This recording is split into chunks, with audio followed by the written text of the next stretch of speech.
এমন কিছু গুনাহ করছি আমার স্ত্রী জানে না, এমন কিছু গুনাহ করছি আমার সন্তান জানে না, এমন কিছু গুনাহ করছি আমার বন্ধু জানে না। বন্ধুর সঙ্গে বন্ধু হোয়াটসঅ্যাপে কত কথা কয়, পার্সোনাল গুনার কথা কয় না, লজ্জা লাগে। বন্ধুর সঙ্গে বন্ধু ইমোতে কত কথা কয়, পার্সোনাল বন্ধুকে শেয়ার করে না, লজ্জা লাগে। তুমি প্রকাশ্যে যা করেছো, গোপনে যা করেছো, পৃথিবীর কেউ জানে না। জবানটা খুলে বলো, জানে কে? গোপনে গুনাহ করেছো, যদি তুমি গোপনে আমার আল্লাহর কাছে দুইটা হাত তুলে যদি তুমি আমি তওবা করি, আর আল্লাহর কাছে যদি আমরা সুন্দর করে তওবা করে সারেন্ডার হতে পারি, জবানটা খুলে গন গুনাহ মাফের মালিক কে? এই জন্য যুবক ভাইয়ার আমার, আল্লাহ রাব্বুল আলামিন বলে, তোমরা যদি আমি আমার নবীকে ভালোবাসো, নবীকে অনুসরণ করো, আমি আল্লাহ রাব্বুল আলামিন তোমাদের জীবনের গুনাহগুলো মাফ করে দিব। এই জন্য গুনাহ মাফের মালিক কে? যুবক ভাইয়ার আমার, আল্লাহর হাবিব সাল্লাল্লাহু আলাইহি ওয়াসাল্লাম এমন পয়গম্বর, যিনি রাহমাতুল লিল আলামিন, যিনি হলো রাহমাতুল লিল আলামিন, সাইয়্যিদুল মুরসালিন। এই যুবকের দল, আমার নবী যেদিন দুনিয়ার মধ্যে তাশরীফ এনেছেন, মক্কাতুল মুকাররমায় তাশরীফ এনেছেন, তাশরীফ আনার পরে ওই যে তায়েফের একটা রমণী, যার নাম হলো হযরতে হালিমাতুস সাদিয়া, তিনি বলতেছেন, নবী যখন দুনিয়ার মধ্যে যেই বছরে তাশরীফ এনেছেন, ওই মুহূর্তে আমার আশেপাশে দুর্ভিক্ষ ছিল, ওই মুহূর্তে এমন দুর্ভিক্ষ ছিল আমি খাইতে পারতাম না, আমি বড় অনাহারের মধ্যে ছিলাম, আমি বড় কষ্টের মধ্যে ছিলাম, আমার স্তনের দুধগুলা শুকায় গেছে, আমার সন্তানকে আমি খাওয়াইতে পারতেছি না, এমন একটা অবস্থা, পেটের ক্ষুধার কারণে এমন দুর্ভিক্ষ দেখা দিয়েছে। এই দুর্ভিক্ষের কারণে আমি অজ্ঞান হয়ে পড়ে গেলাম, আমি অজ্ঞান হয়ে পড়ে গেছি, আমার স্তনের মধ্যে কোনো দুধ নাই। আমি যখন অজ্ঞান হয়ে পড়ে গেলাম, আমি ঘুমের ঘরে একটা স্বপ্নে দেখলাম, ঘুমের ঘরে স্বপ্ন দেখলাম, কে যেন আমার আয়েশা ডাক দিয়া বলতেছে, এ হালিমা উঠো। আমাকে উঠাইলেন, উঠাই একটা দুধের নদীর মাছ, নদীর পারে আমাকে নিয়ে গেছে, আমাকে নিয়ে বলতেছে, হালিমা ইচ্ছে মতো তুমি পান করো। হালিমা তো সাদিয়া বলেন, আমার জীবনে মুখের মধ্যে অনেক খাবার আমি লাগিয়েছি, কিন্তু আমি স্বপ্নে যেই খাবারটা মুখের মধ্যে আমি লাগিয়েছি, এত সুন্দর খাবার আমি পাই নাই, এত সুন্দর মজাদার খাবার আমি পেয়েছি। তখন হালিমা তো সাদিয়া বলে, আমি স্বপ্নে ইচ্ছে মতো পান করেছি, আর ঘুমের ঘরে আমি জিজ্ঞেস করলাম, আমাদের দুর্ভিক্ষের সময় আপনি কে গো? আমার স্বপ্নের মধ্যে আয়েশা আমাকে খোদা দূর করে দিয়েছেন, আপনি কে? আপনার পরিচয়টা দেন। কই, আমারে তুমি চিনো না, আমি হইলাম শুকর, সব সময় তুমি ভালো কাজ আর সুখে থাকো আর দুঃখে থাকো, এত দুর্ভিক্ষের ভিতরে তুমি শুকরিয়া আদায় করতে ভুলো না, আমি তোমার শুকর তোমার সামনে হাজির হয়েছি, তাড়াতাড়ি তুমি খেয়ে নাও। আর একটা কাজ করবা, ওই ঘুম থেকে ওইটা বাড়িতে বৈশা থাইকো না, তাড়াতাড়ি মক্কাতুল মুকাররমায় চলে যাও। এমন একটা সন্তান দুনিয়ার মধ্যে এসেছে, যিনি রাহমাতাল লিল আলামিন। আর বড় করে বলেন না সুবহানাল্লাহ, আর আওয়াজ করে কন্যা ইয়া রাসূলুল্লাহ। ওই তায়েফের কথা বলতেছি, বুঝার জন্য বলতেছি। এই তায়েফের জমিনে আমি আমার আম্মাকে নিয়ে গিয়েছিলাম, কথাটা বলতে হয়। আমি আমার আম্মাকে উমরা করার সময় আমি তায়েফের মধ্যে গিয়েছিলাম।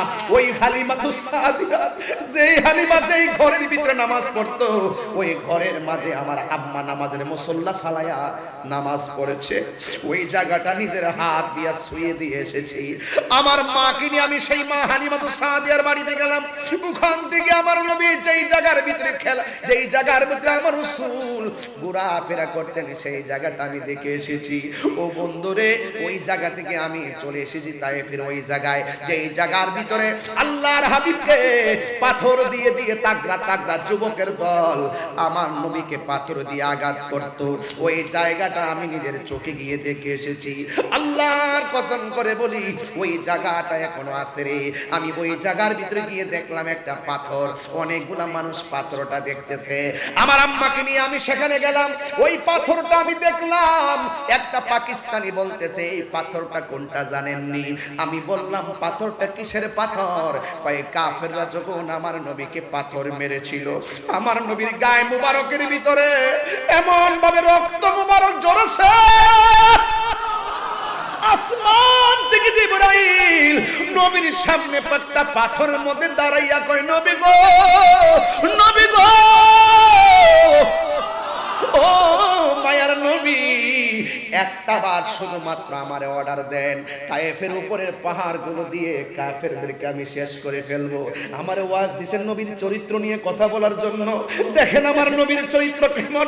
আমার নবী বলে জিবরাইল তুমি যদি তাদেরকে উপরের পাথর দিয়া ধ্বংস করে দাও, তাইলে আমি কালিমার দাওয়াত আমি কার কাছে দিব? পাথরের আঘাত খেয়েছে রাসূল, পাথর দিয়ে মাথা ফাটাই নাই। আল্লাহর হাবিবের গায়ে মোবারকের ভিতরে ওই পাথর, এমন পাথরগুলো একদম রক্তে রঞ্জিত হয়ে গেছে। আল্লাহর হাবিব ওই রক্ত মোবারক নিয়ে একটা পাথরের মধ্যে হেলান দিয়া বসছে। ওই পাকিস্তানি আমার জিজ্ঞাসা করে কি ব্যাপার, এই পাথরটা কোনটা জানেননি? আমি আমার মাকে নিয়ে দাঁড়াইয়া রইলাম, আমি জিজ্ঞাসা করলাম পাথরটা কিসের পাথর? কই এই পাথরটা সেই পাথর আমার নবীর পিঠ মুবারক যখন তাগড়া তাগড়া তায়েফের জমিনের যুবকরা ওই বেঈমানরা যখন নবীকে রক্তাক্ত করেছে, আল্লাহর হাবিব ওই পাথরের মধ্যে হেলান দিয়া বসেছে।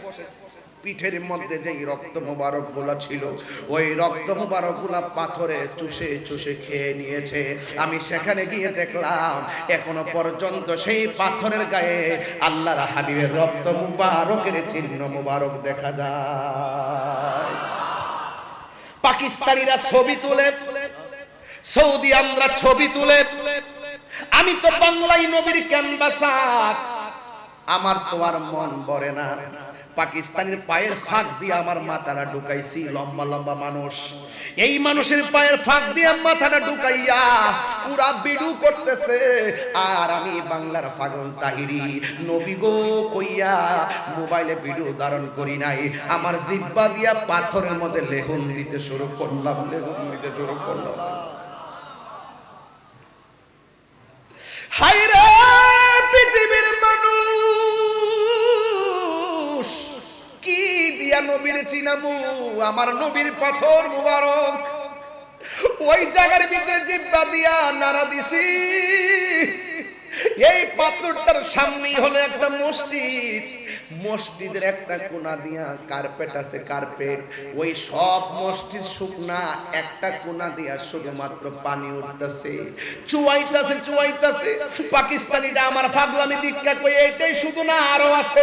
আমার এইভাবে ধইরা ওই ঘরের ভিতর মসজিদের ভিতরে নিয়ে গেছে।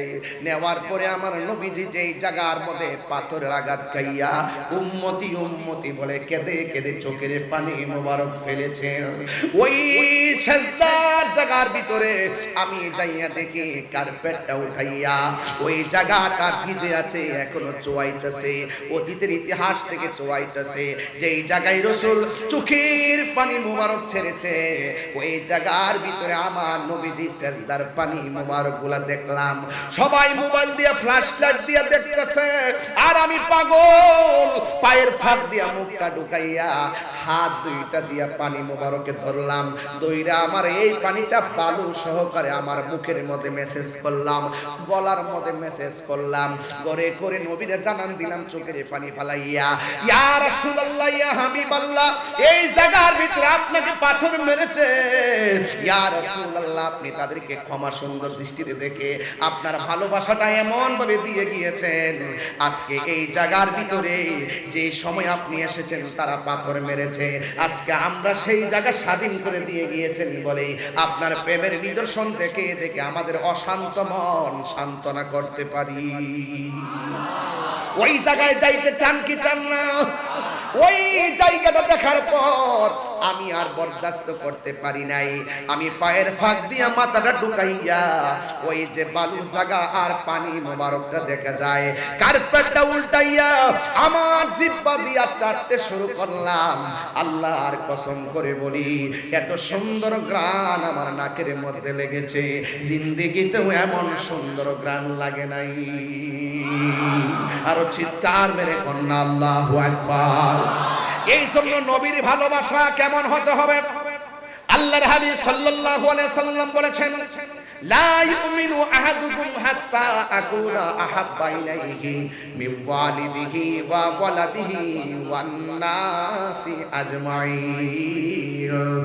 এ যুবক, আমার নবী বলেন, ততক্ষণ পর্যন্ত তোমরা ঈমানদার হতে পারবে না যতক্ষণ পর্যন্ত তোমরা আমি নবীকে তোমাদের মায়ের চাইতে ভালোবাসবে না, বাবার চাইতে ভালোবাসবে না, ওয়ান্নাসি আজমাইন, যতক্ষণ পর্যন্ত সমস্ত মানুষের চাইতে আমি নবীকে যতক্ষণ ভালোবাসবে না ততক্ষণ পর্যন্ত তোমরা ঈমানদার হতে পারবে না। আমরা নবীকে ভালোবাসতে চাই কি চাই না? আরে হাত তুলে বলেন, চাই কি চাই না? তাইলে নবীর ভালোবাসায় যারা এসেছেন সবাই জবানটা খুলে বলেন, ইয়া রাসূলুল্লাহ, মুহাম্মদ ইবনে আল্লাহু আকবার। হালিমাতুস সাদিয়া বলেন, আমি স্বপ্নে খাওয়া দাওয়া করলাম, দুধ পান করলাম, ঘুম থেকে আমি ওইটা দেখি যে স্তনের মধ্যে দুধ ছিল না, ওই স্তনের ভিতরে দুধ জমে গেছে। জোরে জোরে কে সুবহানাল্লাহ বলা যাবে না। স্বপ্নে আদিষ্ট হইলেন মক্কায় যাওয়ার জন্য। তিনি মক্কায় যাওয়ার জন্য রওনা হয়ে গেছে, মক্কায় যাওয়ার জন্য তিনি রওনা হয়ে গেছে। আর এমন একটা সময় রওনা হয়েছে একটা কাফেলা, ওই স্বপ্নে শুনছেন মক্কায় যাও, এমন একজন পয়গম্বর যিনি বড় বরকতময়, যিনি রহমাতুল লিল আলামিন। এই স্বপ্ন দেখে হালিমাতুস সাদিয়া তিনি কাফেলার সঙ্গে রওনা হয়ে গেছে। কিন্তু রওনা হওয়ার সময় তার উটটা ছিল বড় জীর্ণ শীর্ণ, এই উটটা এমন জীর্ণ শীর্ণ ছিল, কাফেলা বড় সামনে চলে গেছে। ওই নিয়ামত নেওয়ার জন্য কাফেলা দ্রুত মক্কায় চলে গেছে, কিন্তু হযরতে হালিমাতুস সাদিয়া তিনি যাইতে পারে নাই। কিন্তু একটা লোক হালিমাতুস সাদিয়ার সামনে খেজুর গাছের মতন দাঁড়ায় রইছে। জিজ্ঞাসা করা হলো, আপনি কে? এখানে এইভাবে দাঁড়ায় রইছেন কেন? ওই লোকটা ডাক দিয়া বলে, আমাকে চিনবা না, আমি আল্লাহর দেওয়া পাঠানো একটা ফেরেশতা, তোমাকে আগায়া নেওয়ার জন্য, প্রোটেকশন দেওয়ার জন্য, নিরাপত্তা দেওয়ার জন্য, নির্বিঘ্নে মক্কায় পৌঁছায় দেওয়ার জন্য আল্লাহ রাব্বুল আলামিন আমাকে তোমার কাছে পাঠাইয়া দিয়েছে। আরো বড় করে কোন আল্লাহু আকবার বলেন না, ইয়া রাসূলুল্লাহ বলেন না। এবার সুন্দর করে রওনা হয়ে গেল। রওনা হয়েছে, যাইতে যাইতে যাইতে যাইতে জীর্ণ শীর্ণ উটটা অনেক দেরি করে ফেলেছে। এবার যাওয়ার পরে দেখতেছে ওই মক্কাতুল মুকাররমায় আরবের কথা অনুযায়ী দাত্রী মাতারা যেইভাবে সন্তান নিয়ে যায়, সবাই যার যার সন্তান নিয়ে চলে গেছে। হালিমাতুস সাদিয়া একা একা তিনি দাঁড়ায় রইলেন। হায়রে, আমি সময় মতো আসতে পারি নাই। আল্লাহু আকবার বল না কেন? আমি কিন্তু এখানে ঘটনা বলার জন্য ওয়াজটা তুলি নাই, আমি একটা নিয়ে আমার নবীর ইনসাফ বুঝাইবার জন্য ওয়াজটা তুলছি। আমার নবীর চরিত্রের ভিতরে সবচাইতে বড় ভূষণ ছিল ইনসাফ। আজকে ইনসাফ নাই বলি সমাজের মধ্যে বড় অধপতন। কথা কোন ঠিক কিনা? মায়ের সাথে সন্তানের লাগালাগি, ভাইয়ের সাথে ভাইয়ের লাগালাগি, সমাজের পাড়ার সঙ্গে পাড়ার লাগালাগি, একমাত্র ইনসাফ না থাকার কারণে। কথা বলেন ঠিক কিনা? আমার নবী এমন ইনসাফওয়ালা মানুষ ছিল, ইনসাফওয়ালা পয়গম্বর ছিল। আমার নবী রাহমাতুল লিল আলামিন ছোট, আর হালিমাতুস সাদিয়া তিনি মক্কায় গেছে, যাইয়া দেখে সব ওলা চলে গেছে। সবাই যখন চলে গেছে, ওই মুহূর্তে হালিমাতুস সাদিয়া তার স্বামীকে নিয়ে আর উটটাকে নিয়ে একা হয়ে গেছে। বন্ধুরি, ও যুবক লোকের দল। ইন্দি মিন টাইমে হালিমাতু সাদিয়া তাকায়া দেখতেছে একটা লোক, শানদার একটা লোক হালিমাতু সাদিয়ার সামনে হাজির হয়ে গেছে। জিজ্ঞাসা করা হলো, আপনি কে? কই আমার চিনো না, আমি হইলাম আব্দুল মুত্তালিব। জোরে কন্যা সুবহানাল্লাহ কন্যা কেন? আমি এই ওয়াজটা এই প্রজন্মের জন্য তুলছি, এই প্রজন্ম ঘটনা জানতে হবে, কারণ মুরব্বীরা অনেকই ঘটনা জানেন, তরুণ প্রজন্মকে নবীর ঘটনা জানাতে হবে। তারপরে ওই তরুণ প্রজন্ম ইনসাফ বুঝবে, ইনসাফ বুঝলে সে যদিও ম্যাজিস্ট্রেট হইয়া যায়, ঢাকায় 5 তলায় থাকে, যার ভিতরে ইনসাফ থাকে, সে কোনোদিন তার মা বাবাকে বৃদ্ধাশ্রমে রাখে না। কথা বলেন ঠিক কিনা? ইনসাফ না থাকার কারণে শীতের মধ্যে মা ভাঙ্গা ঘরের মধ্যে ঘুমায়, ইনসাফ না থাকার কারণে সন্তান মারে ফালাইয়া 5 তলায় বাস করে। আমার নবী হলো ইনসাফ ওয়ালা নবী, এমন ইনসাফ ওয়ালা। আমার নবীকে সাহাবায়ে কেরাম যদি আমার রাসূল একটা বিচার করে দিলে, সাহাবায়ে কেরাম এখানে কলম ধরেন নাই, কারণ আমার নবীর মতো ইনসাফ ওয়ালা সৃষ্টির আসমানের জমিনে, আসমানের নিচে, জমিনের উপরে আর কেউ নাই। কথা বলেন ঠিক কিনা? এই জন্য হালিমাতু সাদিয়া বলেন, কে আপনি? আল্লাহু আকবার বলবেন না? আর ওই লোকটা ডাক দিয়া বলে, আমার চিনো না, আমি হইলাম। কয় তুমি কে? কয় আমি হইলাম হালিমা। জোরে কন্যা সুবহানাল্লাহ। আমি হইলাম হালিমা। যেই মাত্র এই কথা বলছে, ওই মুহূর্তে আব্দুল মুত্তালিব বলতেছে, তুমি বড় সৌভাগ্যবতী, এখানে আর কেউ আসুনি যে সন্তান পাও নাই।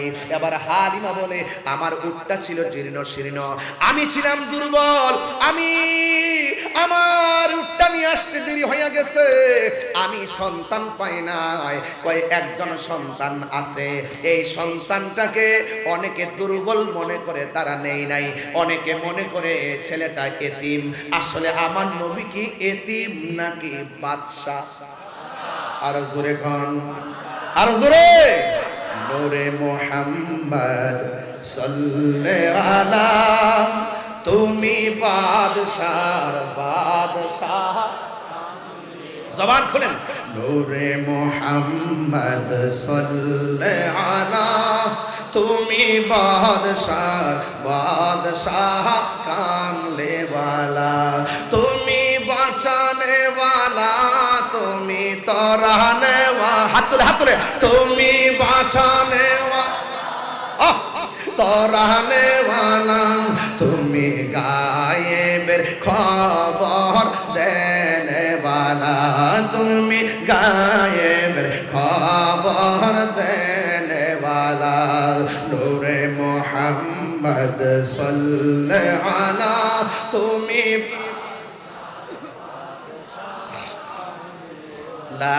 তুমি বাদশাহ বাদশাহ কামলি ওয়ালা। জোরে জোরে কে আল্লাহু আকবার বলা যাবে না? আল্লাহর হাবিব সাল্লাল্লাহু তাআলা আলাইহি ওয়াসাল্লাম এই দুনিয়ার মধ্যে শুভ আগমন করেছেন। দুনিয়াতে শুভ আগমন করার পর আমার নবী, আপনার নবী, মায়ার নবীকে পেয়ে আকাশ বাতাস খুশি হয়েছে। জান্নাতি কাফেলা নবীর ঘরে চলে এসেছে।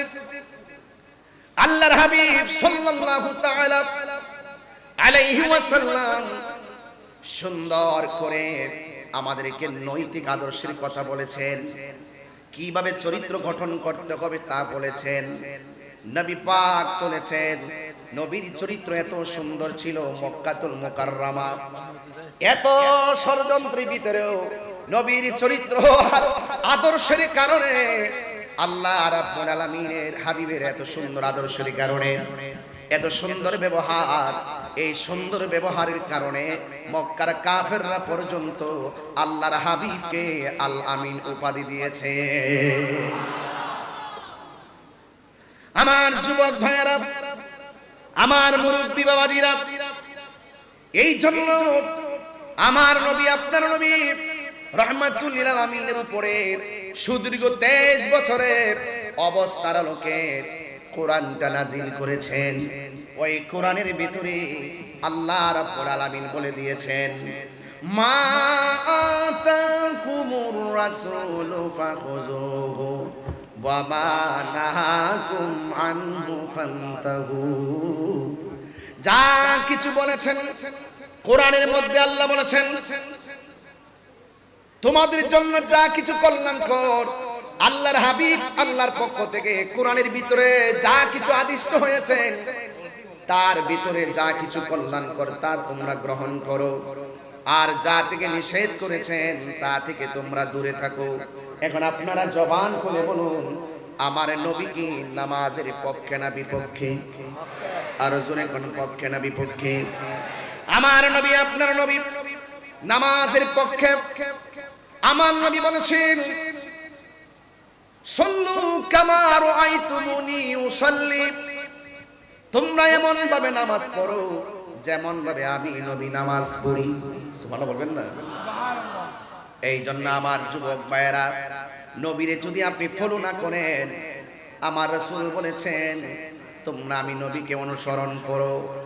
আল্লাহ রাব্বুল আলামিন কোরআনে বলেছেন কুল ইন কুনতুম তুহিব্বুনাল্লাহা ফাত্তাবিউনি ইউহিব্বুকুমুল্লাহ ওয়া ইয়াগফির লাকুম যুনুবাকুম ওয়াল্লাহু গফুরুর রহিম।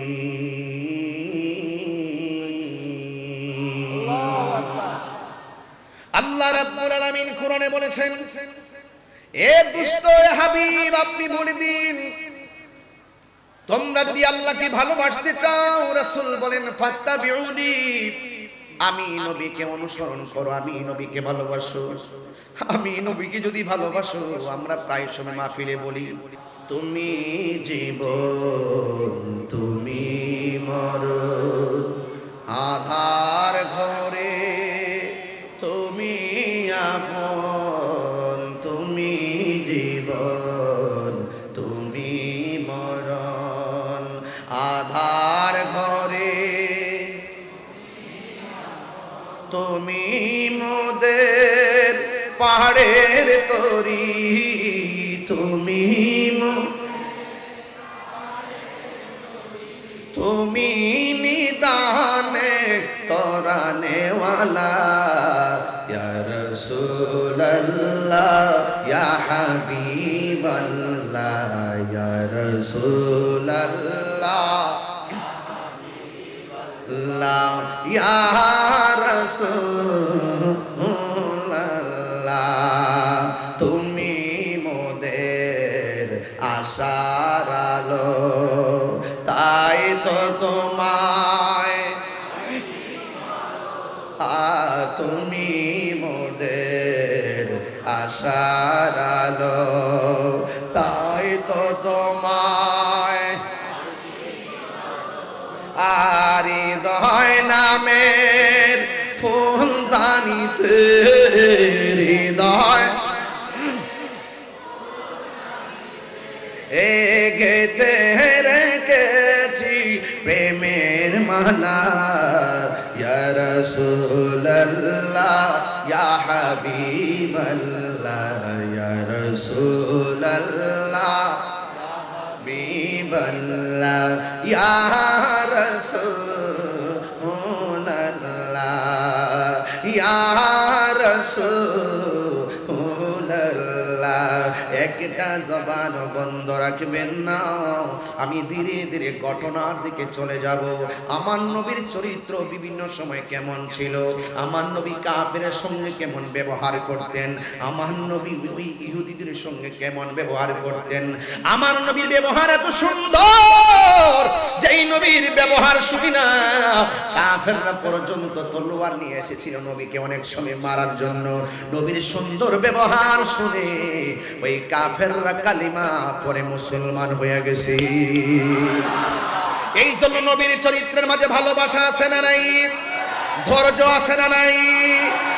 এ যুবকের দল, পায়ের মধ্যে হাত দিয়া বলি, নবীকে ভালোবাসার নাম হলো ঈমান।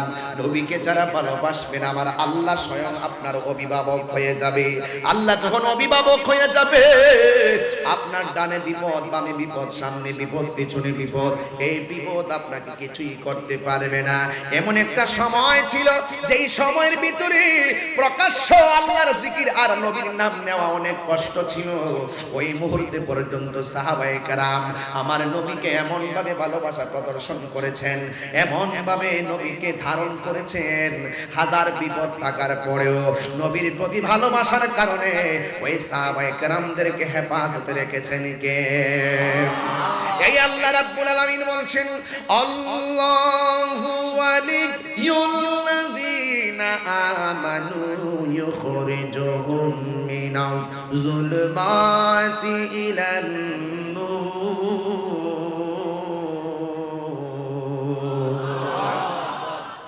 কোরআন শরীফ পড়লে কি আপনাদের কি কষ্ট হয়? আমি কিন্তু আসলে হাফেজ না, অনেক মাখরাজ ছুটে যাই, ভুল ধরেন না। আমারে সরাসরি বলে ফেলবেন, আমি সংশোধন করে নিব। ঠিক আছে কিনা বলেন? টোয়ার ইজ হিউম্যান, ভুল তো মানুষের হতেই পারে, হতেই পারে, ভুল তো মানুষই করবে। এই জন্যই তো মানুষের নাম ইনসান। ইনসান শব্দটি তো নাসিয়া থেকে, মানুষ ভুলে যাবে, মানুষই স্মরণ করে দিবে। মসজিদের হাফেজ ইমাম সাহেব তো নামাজ পড়তে গেলে অনেক সময় আয়াত ছুটে যায়, পিছন দিক থেকে ইমাম সাহেব লুকমা দেয়। কথা কোন ঠিক না বেঠিক? আপনারা আমাকে সামনে বলবেন, পিছনে সমালোচনা করবেন না। আর আমাকে তো আপনারা অনেকভাবে দেখেন আপনারা, কিন্তু যেভাবে দেখেন না কেন, আপনারা আমার থাবা দেখেছেন। আমি কাউকে ধরি না, কিন্তু সবাইকে ধরি না। তাহিরিকে গালি দিলে মোটেও ধরে না, কিন্তু নবীর বিরুদ্ধে কে কথা বললে তাহিরি তাকে ছাড়ে না। এগুলো পরে বলবো, আরো 1 ঘন্টা পরে। এখন মোটামুটি ওয়াজটা জাগাত ফালাইলো, আগে ফাউন্ডেশন ঠিক করি, তারপর ওয়াজ হবে। হাত তুলে বলো ঠিক কিনা বলো। ওয়াজ পরে হবে। ঈমান তাজা করেন, ঈমান বড় সম্পদ। আমলের কারণে দরা খায়া গেলে রাসূল বলেন, শাফাআতি লি আহলিল কাবাইর মিন উম্মতি, আমি রাসূল তার জন্য সুপারিশ করি। আগে ঈমানটা তাজা করেন, চরিত্রটা ঠিক করেন। কথা বলেন ঠিক কিনা? রাগ করবেন না, আমি আবার তেলাওয়াত করছি, বড় আওয়াজ করে আল্লাহকে ডাক দিবেন। রাজি আছেন সবাই? আল্লাহু ওয়ালিয়ুল্লাযীনা আমানু ইউখরিজুহুম মিনাজ যুলুমাতি ইলান নূর।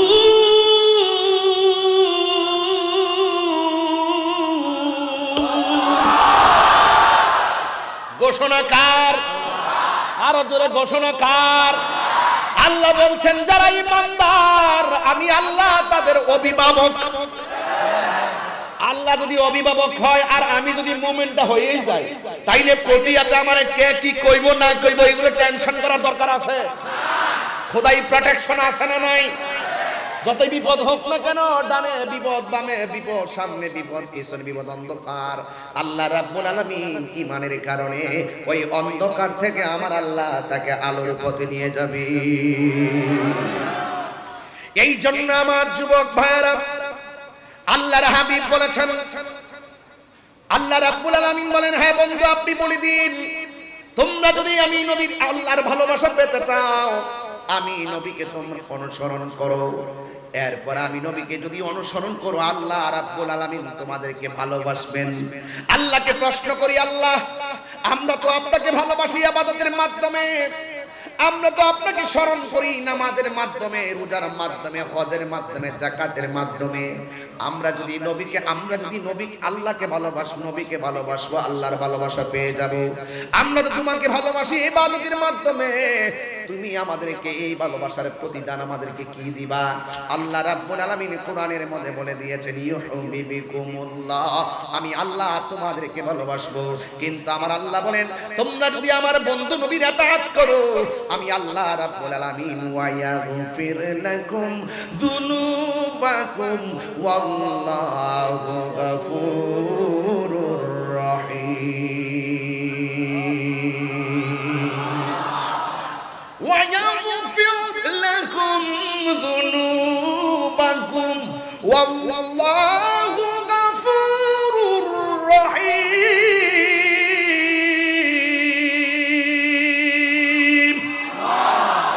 আমাদের গুনাহ আছে না নাই? খালিকিস সামাওয়াতি ওয়াল আরদিন আসসালাতু ওয়াসসালামু আলা আশরাফিল আম্বিয়া ওয়াল মুরসালিন ওয়া আলা আলিহি ওয়া আসহাবিহি ওয়া আজওয়াজিহি ওয়া যুররিয়াতিহি وعلماء أهل السنة والجماعة أجمعين সকলে মহব্বতে আমার সাথে পড়ুন আউযু বিল্লাহি মিনাশ বিসমিল্লাহির রাহমানির রহিম লাকাদ কানা লাকুম ফি রাসূলিল্লাহি উসওয়াতুন হাসানাহ সাদাকাল্লাহুল আলিয়্যুল আযীম وصدق رسوله النبي الحبيب الكريم قال النبي صلى الله عليه وسلم بعثت لأتمم مكارم الأخلاق চিৎকার মেরে মহব্বতে বলুন সুবহানাল্লাহ মায়ার সুরে বলুন ইয়া রাসূলুল্লাহ থাকবো না আমি গিয়াসউদ্দিন তাহিরি একদিন পৃথিবীতে থাকবো না নাই নাই আমার আব্বা নাই নাই নাই আমার আম্মা দুনিয়াতে নাই এই তো গত কিছুদিন পূর্বেও অনেক মানুষের জানাজার নামাজ পড়েছি হাইরে আমি আপনি হাজার হাজার মানুষের ভিড়ে এসে হাজিরা দিয়েছি এমন অনেক কাফেলা চিরয়তীম হয়ে কবরে পড়ে আছে এই যুবকের দল নিঃশ্বাসের কোনো বিশ্বাস নাই এমন হতে পারে এই শাহাদাতে কারবালার মাহফিল আমার জন্য আপনার জন্য শেষ মাহফিল আইরে আমি তাহিরি চলে গেলে এই শাহাদে কারবালার মাহফিলে আরেকজন এসে এই চেয়ারে বসবে আমার জন্য এই মাহফিল থেমে থাকবে না এমপি মহোদয় চলে গেলে মোতাহিরুল ইসলাম চৌধুরী মহোদয় চলে গেলে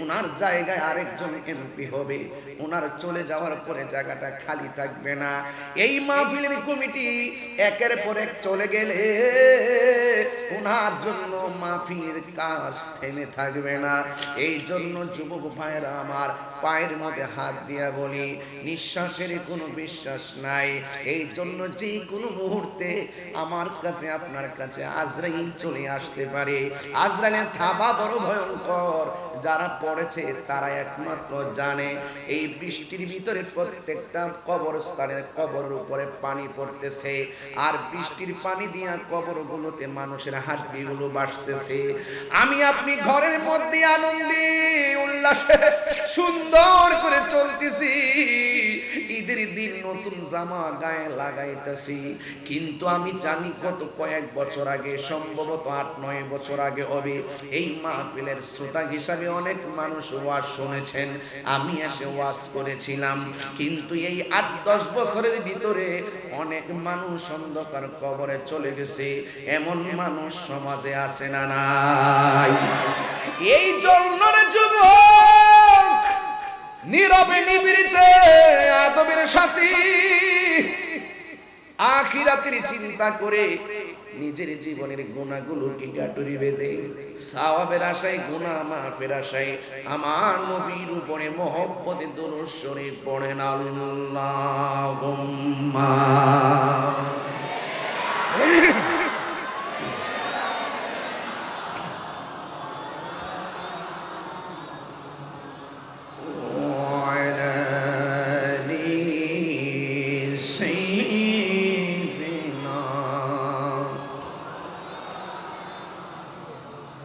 দরদ মাখা কণ্ঠে পড়ি আল্লাহুম্মা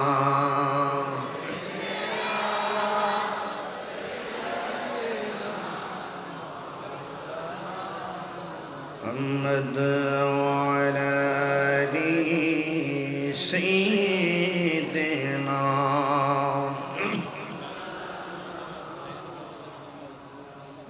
মুআজ্জাজ ওয়া মুকাররম আজিমুশান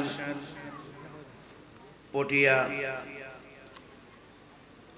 দক্ষিণ এশিয়া গৌসিয়া সুন্নি আলিম মাদ্রাসা মাঠে পঞ্চম শাহাদাতে কারবালার মাহফিলের পঞ্চম দিবসের সম্মানিত সদরে মাহফিল প্রখ্যাত আলিমে দ্বীন মুজাহিদ আহলুস সুন্নাহ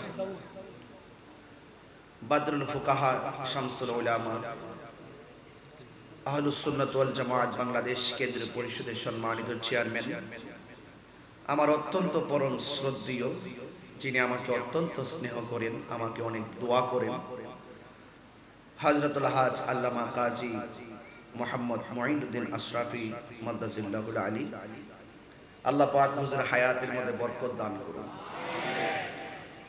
সংবর্ধীয় অতিথি, চট্টগ্রাম 12 পটিয়ার বাটীয় মানুষের আস্থাভাজন ব্যক্তি, অত্যন্ত কর্মী বান্ধব মানুষ, যিনি সুন্দর বক্তব্য রেখেছেন, জনপ্রশাসন মন্ত্রণালয়ের সংসদীয় স্থায়ী কমিটি, গণপ্রজাতন্ত্রী বাংলাদেশ সরকারের জনপ্রশাসন মন্ত্রণালয়ের সংসদীয় স্থায়ী কমিটির সম্মানিত সদস্য বীর মুক্তিযোদ্ধা আলহাজ মুতাহিরুল ইসলাম চৌধুরী সাহেব, এমপি মহোদয়কে আমার পক্ষ থেকে সশ্রদ্ধ সালাম এবং মুবারকবাদ। আল্লাহ পাক যেন এমপি মহোদয়ের হায়াতে বরকত দান করবেন, আমিন। এখানে অনেক গণ্যমান্য ব্যক্তিবর্গ আছেন, বিশেষ করে শুভেচ্ছা বক্তব্য রেখেছেন শাহজাদা ব্যারিস্টার মোহাম্মদ মামুন সাহেব, সম্মানিত অতিথি আলহাজ মোহাম্মদ আইয়ুব আলী সাহেব, আলহাজ এম সাইফুদ্দিন সাহেব, আলহাজ মোহাম্মদ ইমরান উদ্দিন বশির সাহেব, জনাব আলী হোসেন আরিফ সাহেব, জনাব মোহাম্মদ জসিমউদ্দিন সাহেব, কে এম আবুল হোসেন সাহেব, মোহাম্মদ আলম চৌধুরী সাহেব, ডাক্তার আব্দুল হক সাহেব, মোহাম্মদ মুর্শিদুল আলম সাহেব, মোহাম্মদ আরিফুদ্দিন বাবু সাহেব, হাজি মোহাম্মদ আইয়ুব সাহেব, মোহাম্মদ জিয়াউদ্দিন বাবলু সাহেব, জনাব মোহাম্মদ পারভেজ সাহেব সহ বিশিষ্ট ওয়াইজিন যিনি আলোচনা করেছেন আল্লামা আবু তারেক মিয়াজি সাহেব সহ একটু পূর্বে যিনি সানায়ে মোস্তফা পরিবেশন করে আপনাদের হৃদয়কে উদ্বেলিত করেছেন, আমার স্নেহাস্পদ শায়ের জানে আলম রেজা, এবং কালামে পাক তেলাওয়াত করেছেন মাওলানা আরমানুর রহমান সাহেব সহ ওয়া মুবাল্লিগিন উলামায়ে কেরাম। শুরু থেকে এই পর্যন্ত সকল উলামায়ে কেরাম এবং অতিথিবৃন্দ এবং আগামী যারা অতিথি হয়ে এখানে আসবেন ইনশাআল্লাহ, সবার প্রতি ভালোবাসা স্থাপন করছি, ভালোবাসা প্রদর্শন করছি। এই মুহূর্তে আল্লাহ পাক আমাদেরকে মাহফিলে আসার মতন সুযোগ দিয়েছেন, শুকরিয়া তান সকলে কণ্ঠটাকে উঁচু করে দিয়ে পড়ুন আলহামদুলিল্লাহ। লাখো কোটি দরুদ ও সালাম ওই নবীর নূরানি কদম মোবারকে, যিনি হায়াত নবী, নূর নবী, গায়বের খবর দেনে ওয়ালা হুজুরে পুর নূর সাল্লাল্লাহু আলাইহি ওয়াসাল্লামের উম্মত হিসাবে আল্লাহ পাক আমাদের সকলকে কবুল করেছেন। এই জন্য শুকরিয়া তান আবারও পড়ি আলহামদুলিল্লাহ। এই মাহফিলে আসার পেছনে অনেকবার যোগাযোগ করেছেন আমাদের আবুল কাসেম বয়ানী ভাই, যোগাযোগ করেছেন, এবং আপনাদের কমিটিদের প্রতিদিনের আয়োজন আমি অনলাইনেও দেখেছি।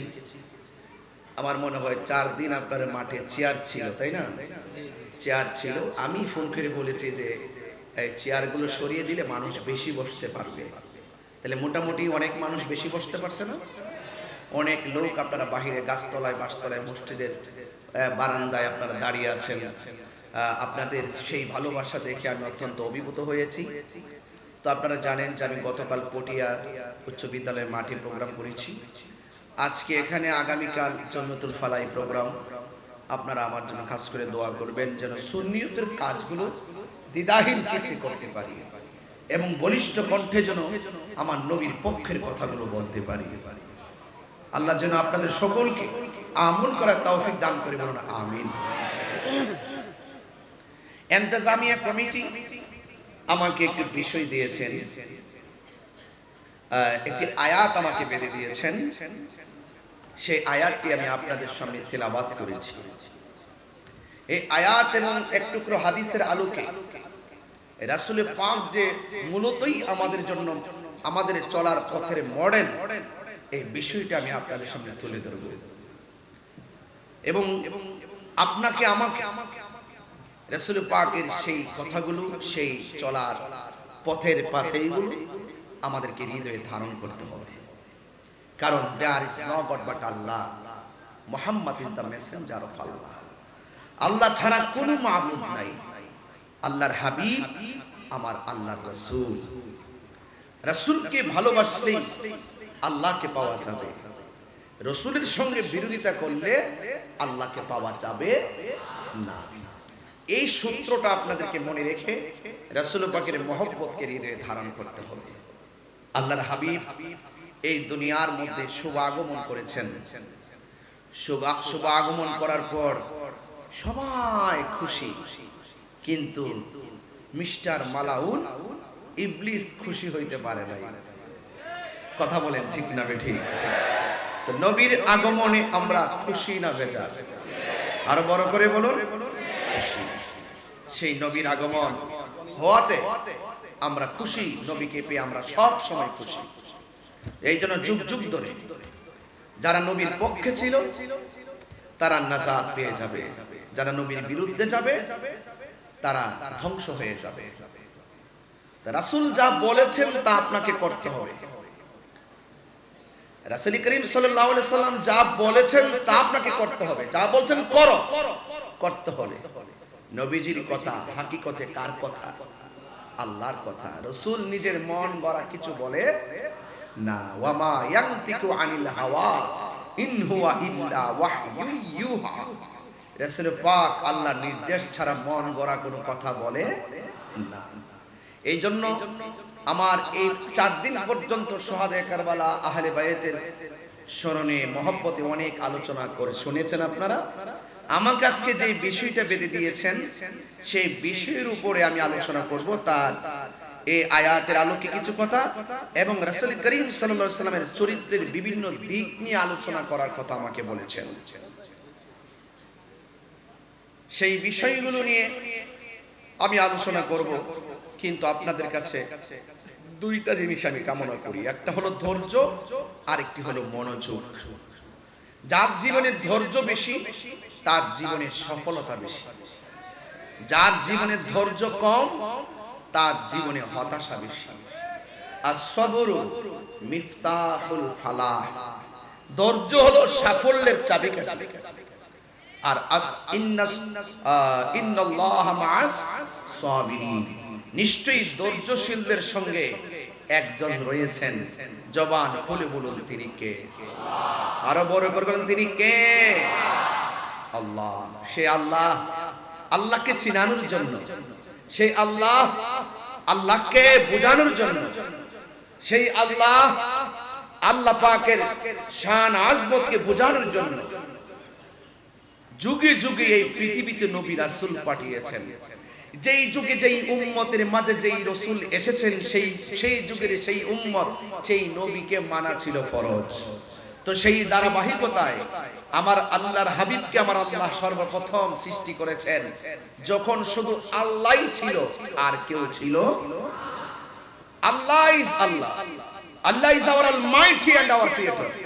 তিনি সৃষ্টিকর্তা, তিনি হলো সর্বশক্তিমান। সে আল্লাহ, আল্লাহকে চেনানোর জন্য, আল্লাহকে ডাকার জন্য সর্বপ্রথম যাকে সৃষ্টি করেছেন তিনি হলো নূর নবী মুহাম্মদুর রাসূলুল্লাহ সাল্লাল্লাহু আলাইহি ওয়াসাল্লাম। এই জন্য আমাদের এই আমলে আমরা নবীকে পেয়েছি। ১৫০০ বছর পূর্বে রাসূল মক্কাতুল মুকাররমায় তিনি এই শুভ আগমন করেছেন। তো আমরা বড় ভাগ্যবান যে ১,২৪,০০০ পয়গাম্বরের মধ্যে আমার নবী হলো সবচেয়ে আউলা ওয়ালা, সবার ঊর্ধ্বে এবং সবার সেরা আমাদের নবী। আসমানো হি পর সব নবী রহ গয়ে, আরশে আজম পে পৌঁছা হামারা নবী। ওই ৭ আসমানে ৭ পয়গাম্বর ছিল রাসূলকে রিসিভ করার জন্য। এর উপরে কিন্তু যাইতে পারে নাই কোন নবী, কিন্তু আমার নবী আরশে আজিমে গিয়ে আমার আল্লাহর সঙ্গে দেখা করেছেন। जिसका कोई सान नहीं वो नबी हमारा है, আমার নবী এমন নবী যার কোনো দ্বিতীয় নাই, নবীর মতো আর কে সৃষ্টির মধ্যে আমার নবী হলো সেরা, সৃষ্টির মধ্যে আমার নবী। जिसका कोई सानी नहीं वो नबी हमारा है, मुस्तफा की आजमत का हद है ना किनारा है। রাসূল করিম সাল্লাল্লাহু আলাইহি ওয়াসাল্লাম এমন সম্মান, যেই সম্মানের কোনো কিনারা, যেই সম্মানের কোনো সীমানা কেন নাই? কারণ আল্লাহ হলো রব্বুল আলামিন, রাসূল হলো রাহমাতুল লিল আলামিন, রাসূল হলো রাহমাতুল লিল আলামিন। এই জন্য ভাইয়েরা আমার, তো আল্লাহ হলো রব্বুল আলামিন, আমার আল্লাহর হাবিব হলো রাহমাতুল লিল আলামিন। সেই আল্লাহ কোরআনে নবী পাকের শানে যে আয়াতগুলো বলেছেন, সেই আয়াতগুলো আমাদের হৃদয়ঙ্গম করতে হবে। এর মধ্যে একটি আয়াত হলো ইন্নাকা লা আলা খুলুকিন আযীম। রাসূল হলো উত্তম চরিত্রের অধিকারী। হযরত আয়েশা সিদ্দিকা রাদিয়াল্লাহু তাআলা আনহাকে প্রশ্ন করা হয়েছে, হে আয়েশা, নবীর চরিত্র কেমন ছিল? দুইটা প্রশ্ন দুই অঙ্গন থেকে করা হয়েছে। একটা প্রশ্ন করেছিল নবীর চরিত্র কেমন ছিল, আপনি তো নবীর সঙ্গে ঘর সংসার করেছেন।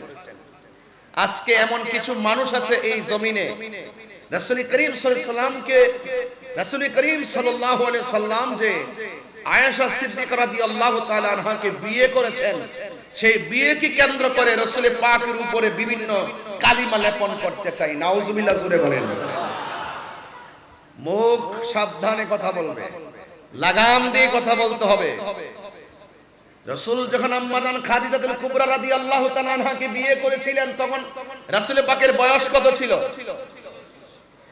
রাসূল পাকের বয়স আর আম্মা জান খাদিজাতুল কুবরা রাদিয়াল্লাহু তাআলা আনহার বয়স, তখন তোমাদের দৃষ্টিভঙ্গি কোথায় ছিল?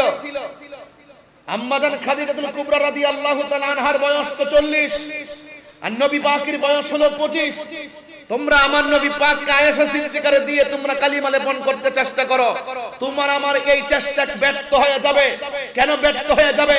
তোমার আমার সার্টিফিকেট মাদ্রাসা থেকে দেয়, তোমার আমার শিক্ষাগত সার্টিফিকেট মাদ্রাসা থেকে দেয়, তোমার আমার সার্টিফিকেট স্কুল থেকে দেয়, প্রাইমারি থেকে দেয়, হাই স্কুল থেকে দেয়, কলেজ থেকে দেয়, ইউনিভার্সিটি থেকে দেয়।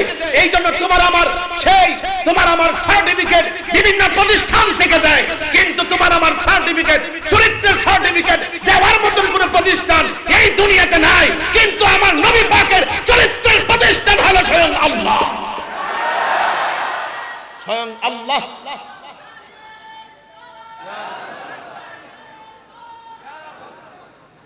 এই জন্য আমার পরিষ্কার কথা হলো, স্বয়ং আমার আল্লাহ রাব্বুল আলামিন আমার নবী পাকের চরিত্রের ব্যাপারে বলেছেন, লাকাদ কানা লাকুম ফি রাসূলিল্লাহি উসওয়াতুন হাসানাহ।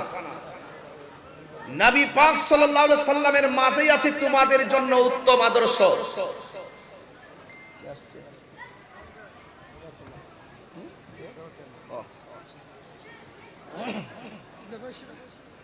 যাক, আলহামদুলিল্লাহ আমাদের উপজেলা চেয়ারম্যান মহোদয় এসেছেন, গতকাল ভাইয়ের সাথে দেখা হয়েছিল, আলহামদুলিল্লাহ। মারহাবা, জোরে বলেন। যাই হোক,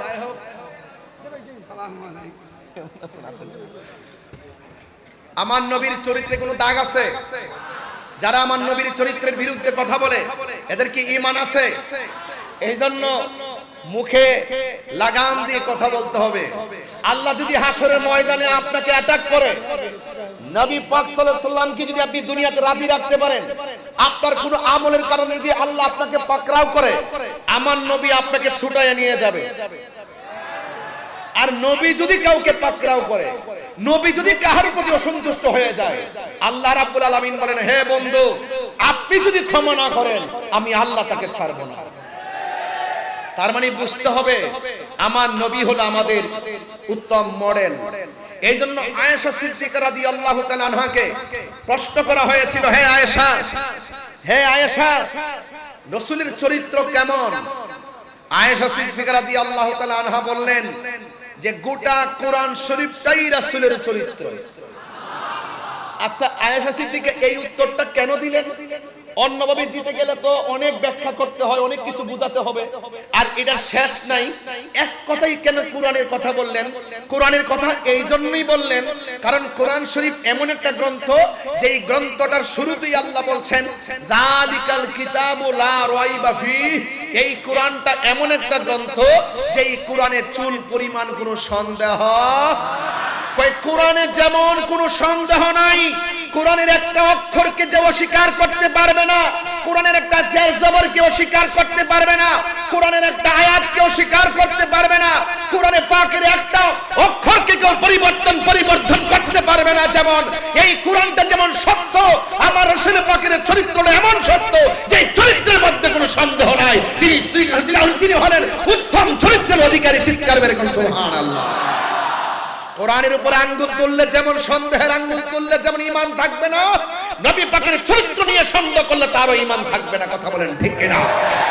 এই জন্য যারা আম্মা জান আয়েশা সিদ্দিকা রাদিয়াল্লাহু তাআলা আনহাকে বিয়ে সংক্রান্ত ব্যাপার নিয়ে যেইভাবে তুহমত দাও আর যেই রকম চরিত্রের কালি লেপন করার চেষ্টা করো, এই চেষ্টা যুগে যুগে করেছে, যারাই করেছে তারাই ধ্বংস হয়ে গেছে, তোমরাও ধ্বংস হয়ে যাইবা। কথা বলেন ঠিক না বেঠিক? ভাইরা আমার, তাহলে আজকে থেকে আমরা একটা জায়গায় সিদ্ধান্ত নিতে হবে, রাসূল পাক আল্লাহর পক্ষ থেকে যা আমাদেরকে করো বলেছেন তা করতে হবে, যা থেকে নিষেধ করেছেন তা থেকে দূরে থাকতে হবে। আবার আরেকটা কথা বলছেন, হে আয়েশা সিদ্দিকা রাদিয়াল্লাহু তাআলা আনহা, আপনি বলুন রাসূল পাক দেখতে কেমন? আমি কথা বলে ওয়াজ করতেছি, এই জন্য এই জায়গাটাই যদি সুর দিয়ে বলতাম 40 মিনিট লাগতো। এই জন্য আমি সময়টাকে নষ্ট করতেছি না, আস্তে আস্তে রাত্র হচ্ছে। তো এই জন্য আমার আয়েশা সিদ্দিকা রাদিয়াল্লাহু তাআলা আনহা নবীর স্ত্রীদের মধ্যে সবচেয়ে সুন্দরী ছিল। এই জন্য আল্লাহর হাবিব সব সময় আয়েশাকে আয়েশা ডাকে নাই, সব সময় ডাকতেন হুমায়রা। কি ডাকতেন? হুমায়রা। হুমায়রা শব্দটি আহমারুন, আহমারুন মানে লাল, হুমায়রা মানে লাল সুন্দরী। তিনি অনেক সুন্দরী ছিলেন, এই জন্য রাসূল হুমায়রা বলে ডাকতেন। এই জন্য স্ত্রীর নাম যদিও একটা হয়, মোহব্বত করে গোপনে মোবাইল নাম্বার আরেক নাম দিয়ে সেভ করে রাখেন, তাইলে স্ত্রী বড় খুশি হইব। এটা সুন্নত রাসূল। এটা কি রাসূল? এটাই রাসূল পাকের সিরাত, এটাই রাসূল পাকের আখলাক। এভাবে রাসূল দাম্পত্য জীবন শিক্ষা দিয়েছেন, এভাবে রাসূল পারিবারিক জীবন শিক্ষা দিয়েছেন। অর্থনীতি, সংস্কৃতি, রাজনীতি যত সাইড যাবেন প্রত্যেকটা সাইডে রাসূল কাজ করার পিছনে ছিল ধৈর্য। কি ছিল? ধৈর্য। তো আয়েশা সিদ্দিকা রাদিয়াল্লাহু তাআলা আনহাকে বললেন, এ আয়েশা, রাসূল পাক দেখতে কেমন? ইউসুফ নবীর দেখা মিশরের মেয়েরা ফল কাটতে গিয়ে আঙ্গুল কাটতে ভালাছে, টের পাই নাই। ওই মজলিসে যদি আমার নবী চাইতো তাইলে ওরা কি করত?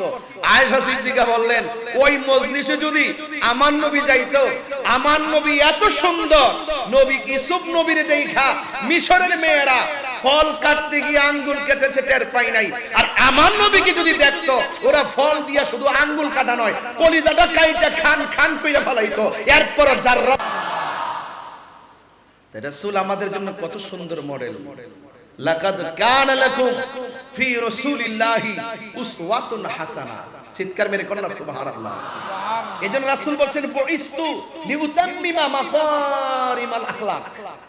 রাসূল বলছেন, আমি তোমাদের চরিত্রকে পরিপূর্ণভাবে গঠন করার জন্যই প্রেরিত হয়েছি। জোরে কোন না সুবহানাল্লাহ।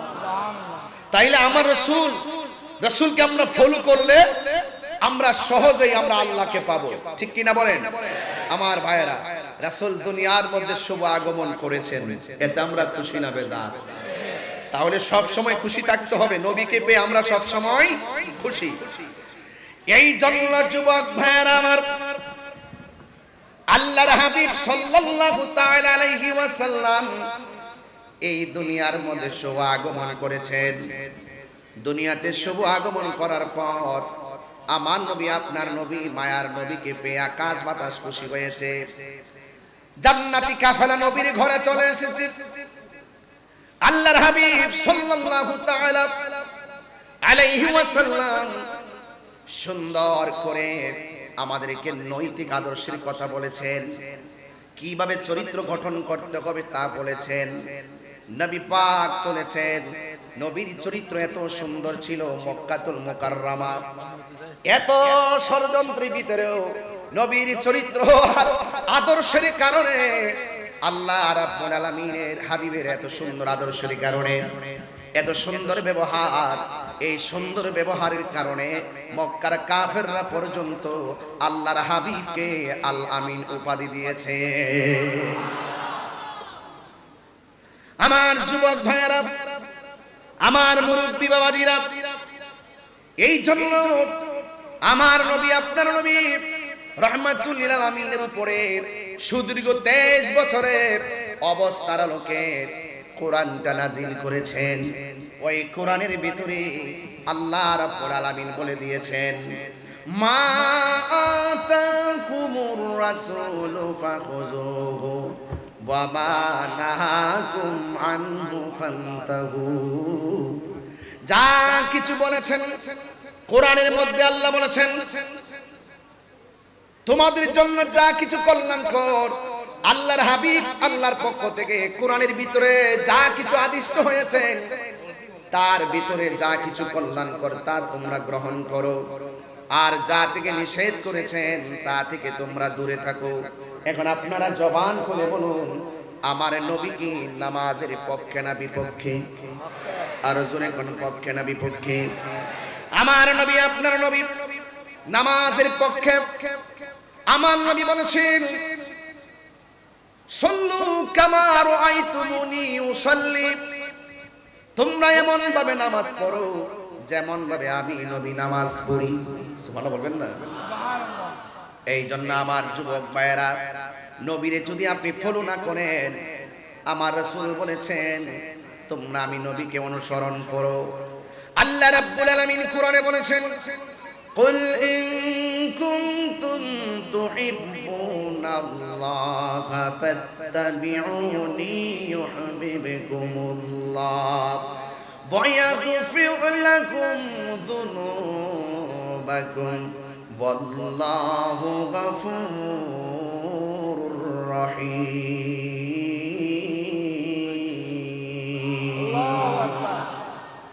আল্লাহ রাব্বুল আলামিন কোরআনে বলেছেন, এ দুষ্ট হাবিব আপনি বলে দিন, তোমরা যদি আল্লাহকে ভালোবাসতে চাও, রাসূল বলেন ফাত্তাবিউনি, আমি নবীকে অনুসরণ করো, আমি নবীকে ভালোবাসো।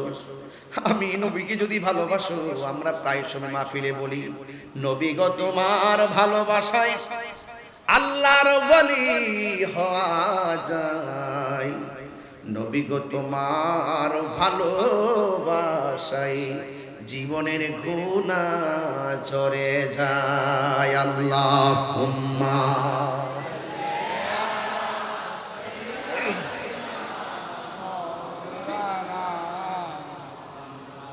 ওয়া আলা আলি সাইয়্যিদিনা। এশকের দরিয়ায় ডুব দাও রে মন, দেখিবে নবী জির দিদার, খুলে যাবে চোখের পর্দা, দূর হবে মনের আধার। আল্লাহুম্মা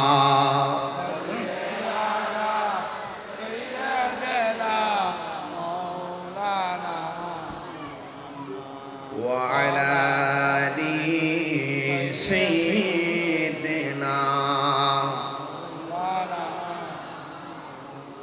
তুমি জীবন, তুমি মরণ, আধার ঘরে তুমি আপন, তুমি জীবন, তুমি মরণ, আধার ঘরে তুমি মোদের পাহাড়ের তরি, তুমি তুমি নিদানে তরানেওয়ালা, ইয়া রাসূলুল্লাহ ইয়া হাবিবাল্লাহ, ইয়া রাসূলুল্লাহ ইয়া রাসূলুল্লাহ, তুমি মোদের আশার আলো, তাই তো তোমায় তুমি মোদের আশার আলো, তাই তো তোমায় আর হৃদয় নামের ফুলদানিতে হৃদয় গেতে রেখেছি প্রেমের মালা, ইয়া রাসূলুল্লাহ ইয়া হাবিবাল্লাহ, ইয়া রাসূলুল্লাহ হাবিবাল্লাহ, ইয়া রাসূলুল্লাহ ইয়া রাসূলুল্লাহ। একটা জবান বন্ধ রাখবেন না। আমি ধীরে ধীরে ঘটনার দিকে চলে যাব। আমার নবীর চরিত্র বিভিন্ন সময় কেমন ছিল, আমার নবী কাফেরের সঙ্গে কেমন ব্যবহার করতেন, আমার নবী ওই ইহুদিদের সঙ্গে কেমন ব্যবহার করতেন।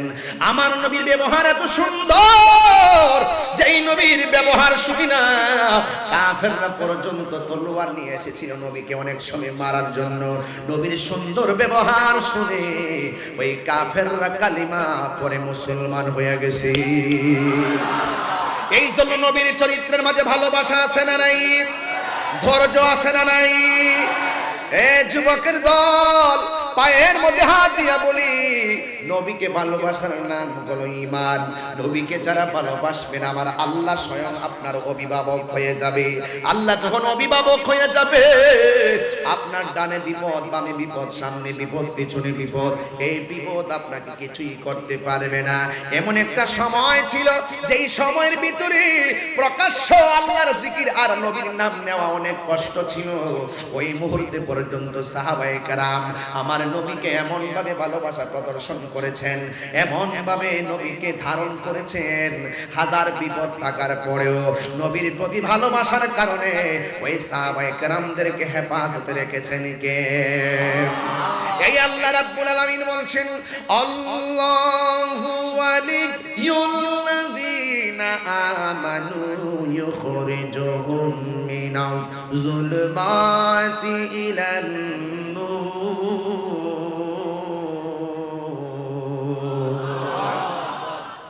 কোরআন শরীফ পড়লে কি আপনাদেরকে কষ্ট হয়? আমি কিন্তু আসলে হাফেজ না, অনেক মাখরাজ ছুটে যায়, ভুল ধরেন না। আমারে সরাসরি বলে ফেলবেন, আমি সংশোধন করে নিব। ঠিক আছে কিনা বলেন? তো আর ইজ হিউম্যান, ভুল তো মানুষের হতেই পারে, হতেই পারে, ভুল তো মানুষই করবে। এই জন্যই তো মানুষের নাম ইনসান। ইনসান শব্দটি তো নাসিয়া থেকে, মানুষ ভুলে যাবে, মানুষই স্মরণ করে দিবে। মসজিদের হাফেজ ইমাম সাহেব তো নামাজ পড়তে গেলে অনেক সময় আয়াত ছুটে যায়, পিছন দিক থেকে ইমাম সাহেব লুকমা দেয়। কথা কোন ঠিক না বেঠি? আপনারা আমাকে সামনে বলবেন, পিছনে সমালোচনা করবেন না। আর আমাকে তো আপনারা অনেকভাবে দেখেন আপনারা, কিন্তু যেভাবে দেখেন না কেন, আপনারা আমার থাবা দেখেছেন। আমি কাউকে ধরি না, কিন্তু সবাইকে ধরি না। তাহিরিকে গালি দিলে মোটেও ধরে না, কিন্তু নবীর বিরুদ্ধে কে কথা বললে তাহিরি তাকে ছাড়ে না। এগুলো পরে বলবো, আরো 1 ঘন্টা পরে। এখন মোটামুটি ওয়াজটা জাগাত ফালাই, আগে ফাউন্ডেশন ঠিক করি, তারপর ওয়াজ হবে। হাত তুলে বলো ঠিক কিনা বলো। ওয়াজ পরে হবে। ঈমান তাজা করেন, ঈমান বড় সম্পদ। আমলের কারণে দরা খায়া গেলে রাসূল বলেন, শাফাআতি লি আহলিল কাবাইর মিন উম্মতি, আমি রাসূল তার জন্য সুপারিশ করি। আগে ঈমানটা তাজা করেন, চরিত্রটা ঠিক করেন। কথা বলেন ঠিক কিনা? রাগ করবেন না।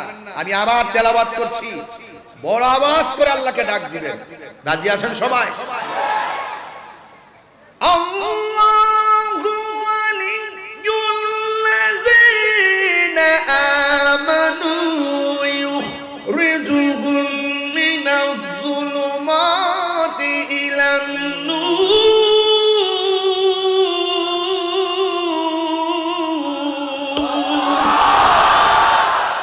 ঘোষণাকার, আরো জোরে ঘোষণাকার। আল্লাহ বলছেন, যারা ঈমানদার আমি আল্লাহ তাদের অভিভাবক। আল্লাহ যদি অভিভাবক হয় আর আমি যদি মুমিনটা হয়েই যাই, তাইলে প্রতিয়াতে আমারে কে কি কইব না কইব এগুলো টেনশন করার দরকার আছে? খোদাই প্রোটেকশন আছে না নাই? যতই বিপদ হোক না কেন, ডানে বিপদ, বামে বিপদ, সামনে বিপদ, পিছনে বিপদ, অন্ধকার, আল্লাহ রাব্বুল আলামিন ঈমানের কারণে ওই অন্ধকার থেকে আমার আল্লাহ তাকে আলোর পথে নিয়ে যাবে। এই জন্য আমার যুবক ভাইরা, আল্লাহর হাবিব বলেছেন, আল্লাহ রাব্বুল আলামিন বলেন, হ্যাঁ বন্ধু আপনি বলে দিন, তোমরা যদি আমি নবীর আল্লাহর ভালোবাসা পেতে চাও, আমি নবীকে তোমরা অনুসরণ করো। এরপর আমি নবীকে যদি অনুসরণ করো, আল্লাহ রাব্বুল আলামিন তোমাদেরকে ভালোবাসবেন।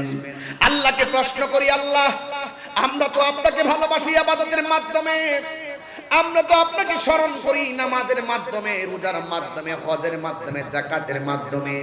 আমরা যদি নবী আল্লাহকে ভালোবাসবো, নবীকে ভালোবাসবো, আল্লাহর ভালোবাসা পেয়ে যাব। আমরা তো তোমাকে ভালোবাসি ইবাদতের মাধ্যমে, তুমি আমাদেরকে এই ভালোবাসার প্রতিদান আমাদেরকে কি দিবা?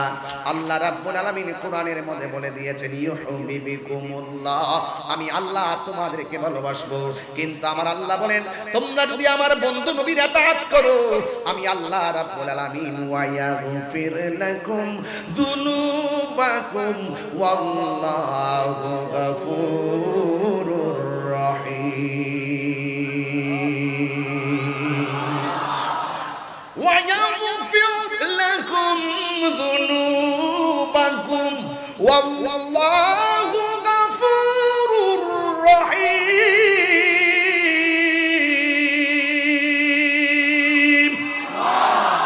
আমাদের গুনাহ আছে না নাই? এমন কিছু গুনাহ করছি আমার স্ত্রী জানে না, এমন কিছু গুনাহ করছি আমার সন্তান জানে না, এমন কিছু গুনাহ করছি আমার বন্ধু জানে না। বন্ধুর সঙ্গে বন্ধু হোয়াটসঅ্যাপে কত কথা কয়, পার্সোনাল গুনার কথা কয় না, লজ্জা লাগে। বন্ধুর সঙ্গে বন্ধু ইমোতে কত কথা কয়, পার্সোনাল বন্ধুকে শেয়ার করে না, লজ্জা লাগে। তুমি প্রকাশ্যে যা করেছো, গোপনে যা করেছো, পৃথিবীর কেউ জানে না। জবানটা খুলে বলো, জানে কে? গোপনে গুনাহ করেছো, যদি তুমি গোপনে আমার আল্লাহর কাছে দুইটা হাত তুলে যদি আমি তওবা করি, আর আল্লাহর কাছে যদি আমরা সুন্দর করে তওবা করে সারেন্ডার হতে পারি, জবানটা খুলে গন গুনাহ মাফের মালিক কে? এই জন্য যুবক ভাইয়ার আমার, আল্লাহ রাব্বুল আলামিন বলে, তোমরা যদি আমি আমার নবীকে ভালোবাসো, নবীকে অনুসরণ করো, আমি আল্লাহ রাব্বুল আলামিন তোমাদের জীবনের গুনাহগুলো মাফ করে দিব। এই জন্য গুনাহ মাফের মালিক কে? যুবক ভাইয়ের আমার, আল্লাহর হাবিব সাল্লাল্লাহু আলাইহি ওয়াসাল্লাম এমন পয়গম্বর, যিনি রাহমাতুল লিল আলামিন, যিনি হলো রাহমাতুল লিল আলামিন, সাইয়্যিদুল মুরসালিন। এই যুবকের দল, আমার নবী যেদিন দুনিয়ার মধ্যে তাশরীফ এনেছেন, মক্কাতুল মুকাররমায় তাশরীফ এনেছেন, তাশরীফ আনার পরে ওই যে তায়েফের একটা রমণী, যার নাম হলো হযরতে হালিমাতুস সাদিয়া, তিনি বলতেছেন, নবী যখন দুনিয়ার মধ্যে যেই বছরে তাশরীফ এনেছেন, ওই মুহূর্তে আমার আশেপাশে দুর্ভিক্ষ ছিল, ওই মুহূর্তে এমন দুর্ভিক্ষ ছিল আমি খাইতে পারতাম না, আমি বড় অনাহারের মধ্যে ছিলাম, আমি বড় কষ্টের মধ্যে ছিলাম, আমার স্তনের দুধগুলা শুকায় গেছে, আমার সন্তানকে আমি খাওয়াইতে পারতেছি না, এমন একটা অবস্থা, পেটের ক্ষুধার কারণে এমন দুর্ভিক্ষ দেখা দিয়েছে। এই দুর্ভিক্ষের কারণে আমি অজ্ঞান হয়ে পড়ে গেলাম, আমি অজ্ঞান হয়ে পড়ে গেছি, আমার স্তনের মধ্যে কোনো দুধ নাই। আমি যখন অজ্ঞান হয়ে পড়ে গেলাম, আমি ঘুমের ঘরে একটা স্বপ্নে দেখলাম, ঘুমের ঘরে স্বপ্নে দেখলাম কে যেন আমার আয়েশা ডাক দিয়া বলতেছে, এ হালিমা উঠো। আমাকে উঠাইলেন, উঠাই একটা দুধের নদীর মাছ, নদীর পারে আমাকে নিয়ে গেছে, আমাকে নিয়ে বলতেছে, হালিমা ইচ্ছে মতো তুমি পান করো। হালিমা তো সাদিয়া বলেন, আমার জীবনে মুখের মধ্যে অনেক খাবার আমি লাগিয়েছি, কিন্তু আমি স্বপ্নে যেই খাবারটা মুখের মধ্যে আমি লাগিয়েছি, এত সুন্দর খাবার আমি পাই নাই, এত সুন্দর মজাদার খাবার আমি পেয়েছি। তখন হালিমা তো সাদিয়া বলে, আমি স্বপ্নে ইচ্ছে মতো পান করেছি, আর ঘুমের ঘরে আমি জিজ্ঞেস করলাম, আমাদের দুর্ভিক্ষের সময় আপনি কে গো? আমার স্বপ্নের মধ্যে আয়েশা আমাকে খোদা দূর করে দিয়েছেন, আপনি কে? আপনার পরিচয়টা দেন। কই, আমারে তুমি চিনো না, আমি হইলাম শুকর, সব সময় তুমি ভালো কাজ আর সুখে থাকো আর দুঃখে থাকো, এত দূর দুর্ভিক্ষের ভিতরে তুমি শুকরিয়া আদায় করতে ভুলো না, আমি তোমার শুকর তোমার সামনে হাজির হয়েছি, তাড়াতাড়ি তুমি খেয়ে নাও। আর একটা কাজ করবা, ওই ঘুম থেকে ওইটা বাড়িতে বৈশা থাইকো না, তাড়াতাড়ি মক্কাতুল মুকাররমায় চলে যাও। এমন একটা সন্তান দুনিয়ার মধ্যে এসেছে যিনি রাহমাতাল লিল আলামিন। আর বড় করে বলেন না সুবহানাল্লাহ, আর আওয়াজ করে কোন ইয়া রাসূলুল্লাহ। ওই তায়েফের কথা বলতেছি, বুঝার জন্য বলতেছি। এই তায়েফের জমিনে আমি আমার আম্মাকে নিয়ে গিয়েছিলাম, কথাটা বলতে হয়। আমি আমার আম্মাকে উমরা করার সময় আমি তায়েফের মধ্যে গিয়েছিলাম। ওই হালিমাতুস সাদিয়া, যেই হালিমা যেই ঘরের ভিতরে নামাজ পড়তো, ওই ঘরের মাঝে আমার আম্মা নামাজের মুসল্লা ফালায়া নামাজ পড়েছে। ওই জায়গাটা নিজের হাত দিয়া ছুঁয়ে দিয়ে এসেছি। আমার মাকে নিয়ে আমি সেই মা হালিমাতুস সাদিয়ার বাড়িতে গেলাম।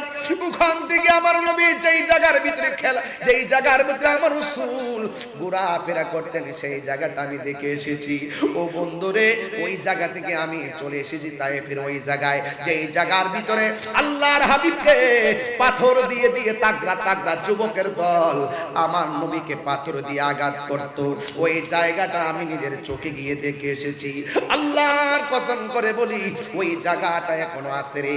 আমি ওই জায়গার ভিতরে গিয়ে দেখলাম একটা পাথর, অনেকগুলা মানুষ পাথরটা দেখতেছে। আমার আম্মাকে নিয়ে আমি সেখানে গেলাম। ওই পাথরটা আমি দেখলাম, একটা পাকিস্তানি বলতেছে এই পাথরটা কোনটা জানেননি? আমি বললাম পাথরটা কিসের পাথর? কয় কাফেররা যখন আমার নবীকে পাথর মেরেছিল, আমার নবীর গায়ে মুবারকের ভিতরে এমন ভাবে রক্ত মুবারক ঝরেছে, আসমান থেকে জিবরাইল নবীর সামনে একটা পাথরের মধ্যে দাঁড়াইয়া কয়, নবী গো, নবী গো, ও মায়ার নবী, একটা বার শুধুমাত্র আমারে অর্ডার দেন, তায়েফের উপরের পাহাড়গুলো দিয়ে কাফেরদেরকে আমি শেষ করে ফেলবো। আমারে ওয়াজ দিবেন নবীর চরিত্র নিয়ে কথা বলার জন্য। দেখেন আমার নবীর চরিত্র কেমন। আমার নবী বলে, জিবরাইল তুমি যদি তাদেরকে উপরের পাথর দিয়া ধ্বংস করে দাও, তাইলে আমি কালিমার দাওয়াত আমি কার কাছে দিব? পাথরের আঘাত খেয়েছে রাসূল, পাথর দিয়ে মাথা ফাটাই নাই।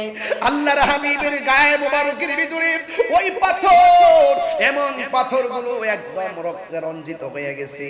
আল্লাহর হাবিব ওই রক্ত মুবারক নিয়ে একটা পাথরের মধ্যে হেলান দিয়া বসছে। ওই পাকিস্তানি আমার জিজ্ঞাসা করে, কি ব্যাপার, এই পাথরটা কোনটা জানেননি? আমি আমার মাকে নিয়ে দাঁড়ায়া রইলাম। আমি জিজ্ঞাসা করলাম পাথরটা কিসের পাথর? কই এই পাথরটা সেই পাথর আমার নবীর পিঠ মুবারক যখন তাগড়া তাগড়া তায়েফের জমিনের যুবকরা ওই বেঈমানরা যখন নবীকে রক্তাক্ত করেছে, আল্লাহর হাবিব ওই পাথরের মধ্যে হেলান দিয়া বসেছে। পিঠের মধ্যে যেই রক্ত মুবারক গুলা ছিল, ওই রক্ত মুবারক গুলা পাথরে চুষে চুষে খেয়ে নিয়েছে। আমি সেখানে গিয়ে দেখলাম এখনো পর্যন্ত সেই পাথরের গায়ে আল্লাহর হাবিবের রক্ত মুবারকের চিহ্ন মুবারক দেখা যায়। পাকিস্তানিরা ছবি তুলে, সৌদি আমরা ছবি তুলে, আমি তো বাংলাই নবীর ক্যানভাসার, আমার তো আর মন ভরে না। পাকিস্তানের পায়ের ফাঁক দিয়ে আমার মাথাটা ঢুকাইছি। লম্বা লম্বা মানুষ, এই মানুষের পায়ের ফাঁক দিয়ে মাথাটা ঢুকাইয়া পুরা ভিডিও করতেছে। আর আমি বাংলার পাগল তাহিরি নবী গো কইয়া মোবাইলে ভিডিও ধারণ করি নাই, আমার জিহ্বা দিয়া পাথরের মধ্যে লেহুন দিতে শুরু করলাম, লেহুন দিতে শুরু করলাম। হায়রে পৃথিবীর মানুষ, কি দিয়া নবীর চিনামু? আমার নবীর পাথর মুবারক ওই জায়গার ভিতরে জিহ্বা দিয়া নাড়া দিছি। এই পাথরটার সামনেই হলো একটা মসজিদ, মসজিদের একটা কোণা দিয়া কার্পেট আছে, কার্পেট।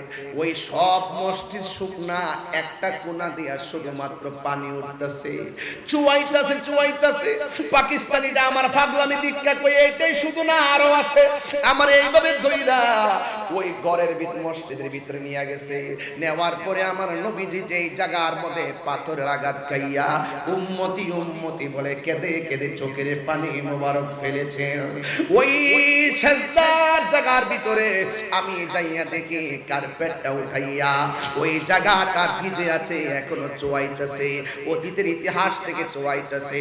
যেই জায়গায় রাসূল চোখের পানি মুবারক ছেড়েছে ওই জায়গার ভিতরে আমার নবীজি সেজদার পানি মুবারক গুলা দেখলাম।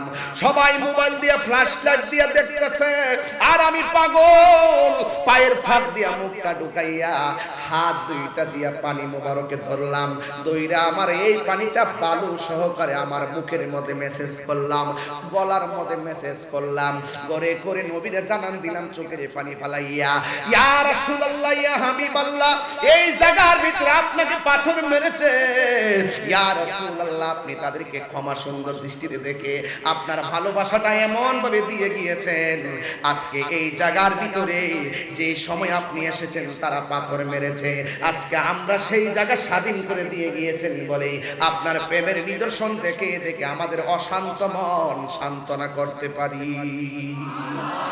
ওই জায়গায় যাইতে চান কি চান না? ওই জায়গাটা দেখার পর আমি আর বরদাস্ত করতে পারি নাই, আমি পায়ের ফাঁক দিয়া মাথাটা ঢুকাইয়া ওই যে বালু জায়গা আর পানি মোবারকটা দেখা যায়, কার্পেটটা উল্টাইয়া আমার জিহ্বা দিয়া চাটতে শুরু করলাম। আল্লাহর কসম করে বলি এত সুন্দর ঘ্রাণ আমার নাকের মধ্যে লেগেছে, জিন্দেগিতেও এমন সুন্দর ঘ্রাণ লাগে নাই। আরো চিৎকার মেরে কন্যা আল্লাহু আকবার। এই জন্য নবীর ভালোবাসা কেমন হতে হবে? আল্লাহর হাবিব সাল্লাল্লাহু আলাইহি সাল্লাম বলেছেন, লা ইউমিনু আহাদুকুম হাত্তা আকুনা আহাব্বা ইলাইহি মিন ওয়ালিদিহি ওয়া ওয়ালাদিহি ওয়ান নাসি আজমাইন। এ যুবক, আমার নবী বলেন ততক্ষণ পর্যন্ত তোমরা ঈমানদার হতে পারবে না যতক্ষণ পর্যন্ত তোমরা আমি নবীকে তোমাদের মায়ের চাইতে ভালোবাসবে না, বাবার চাইতে ভালোবাসবে না, ওয়ান্নাসি আজমাইন, যতক্ষণ পর্যন্ত সমস্ত মানুষের চাইতে আমি নবীকে যতক্ষণ ভালোবাসবে না ততক্ষণ পর্যন্ত তোমরা ঈমানদার হতে পারবে না। আমরা নবীকে ভালোবাসতে চাই কি চাই না? আরে হাত তুলে বলেন চাই কি চাই না? তাইলে নবীর ভালোবাসায় যারা এসেছেন সবাই জবানটা খুলে বলেন ইয়া রাসূলুল্লাহ, মুহাম্মদ ইবনে আল্লাহু আকবার। হালিমাতুস সাদিয়া বলেন আমি স্বপ্নে খাওয়া দাওয়া করলাম, দুধ পান করলাম, ঘুম থেকে আমি ওইটা দেখি যে স্তনের মধ্যে দুধ ছিল না, ওই স্তনের ভিতরে দুধ জমে গেছে। জোরে জোরে কে সুবহানাল্লাহ বলা যাবে না। স্বপ্নে আদিষ্ট হইলেন মক্কায় যাওয়ার জন্য, তিনি মক্কায় যাওয়ার জন্য রওনা হয়ে গেছে, মক্কায় যাওয়ার জন্য তিনি রওনা হয়ে গেছে। আর এমন একটা সময় রওনা হয়েছে একটা কাফেলা, ওই স্বপ্নে শুনছেন মক্কায় যাও, এমন একজন পয়গাম্বর যিনি বড় বরকতময়, যিনি রহমাতুল লিল আলামিন। এই স্বপ্ন দেখে হালিমাতুস সাদিয়া তিনি কাফেলার সঙ্গে রওনা হয়ে গেছে, কিন্তু রওনা হওয়ার সময় তার উটটা ছিল বড় জীর্ণ শীর্ণ, এই উটটা এমন জীর্ণ শীর্ণ ছিল কাফেলা বড় সামনে চলে গেছে। ওই নিয়ামত নেওয়ার জন্য কাফেলা দ্রুত মক্কায় চলে গেছে, কিন্তু হযরতে হালিমাতুস সাদিয়া তিনি যাইতে পারে নাই। কিন্তু একটা লোক হালিমাতুস সাদিয়ার সামনে খেজুর গাছের মতন দাঁড়ায় রইছে। জিজ্ঞাসা করা হলো আপনি কে, এখানে এইভাবে দাঁড়ায় রইছেন কেন? ওই লোকটা ডাক দিয়া বলে আমাকে চিনবা না, আমি আল্লাহর দেওয়া পাঠানো একটা ফেরেশতা, তোমাকে আগায়া নেওয়ার জন্য, প্রোটেকশন দেওয়ার জন্য, নিরাপত্তা দেওয়ার জন্য, নির্বিঘ্নে মক্কায় পৌঁছায় দেওয়ার জন্য আল্লাহ রাব্বুল আলামিন আমাকে তোমার কাছে পাঠিয়ে দিয়েছে। আরো বড় করে কোন আল্লাহু আকবার বলেন না, ইয়া রাসূলুল্লাহ বলেন না।